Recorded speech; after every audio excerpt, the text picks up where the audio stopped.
Akhirnya sampai juga aku di Western Selambak Viral. Ini adalah cawangan yang keduanya, baru sahaja beroperasi tak sampai pun 2 bulan. Sempat jugalah aku tinjau apa yang dibuat kat dapur tu. Oh ya, lokasi cawangan baru sekarang ni di pusat komersial Kundang. Kawasan sini tempat baru nak naik. Masih ada lagi lot kedai yang belum buka. Bila dah buka semua nanti barulah meriah. Ada yang cakap tempat ni panas. Jangan risau, dah buka lagi satu di tingkat atas berhawa dingin.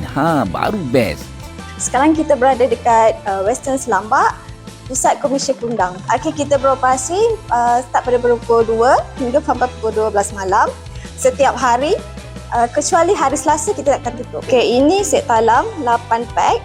Harga dia RM89 sahaja. Kita ada chicken grill, lamb grill, chicken chop, kita ada fries, kita ada 2 mangkuk nasi, spaghetti carbonara dengan algo olio. Ini kita punya signature lamb selambak, RM20 sahaja. Ini kita punya spaghetti creamy tom yum seafood. Ini kita punya tomahawk. Harga dia ikut pasaran sekarang. Ini adalah kita punya hot selling salmon grill dengan harga RM39 sahaja.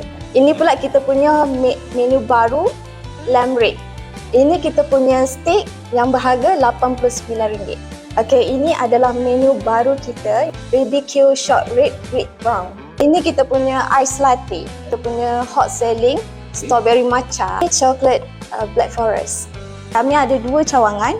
Pertama kita ada dekat Tasik Biru Kundang, dan ini adalah cawangan kedua kita dekat pusat komersial Kundang. Macam biasalah geng, kita tinggal jejak dulu. Makanan kita orang dah sampai pun ni, penuh meja. Sejujurnya aku belum pernah lagi makan tomahawk besar lagi daripada muka aku. Masuk aja ke dalam mulut, memang mantap. Tip pula dengan sos black peppernya. Stiknya pun apa kurangnya, lembut dagingnya.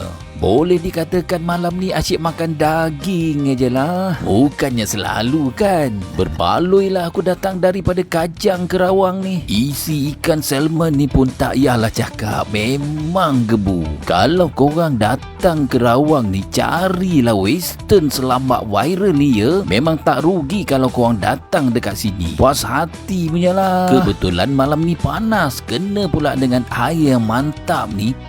Memang penghilang haus. Set talam ni kena bawa kawan ramai-ramai, barulah best. Yang berdekatan bertemu lagi geng.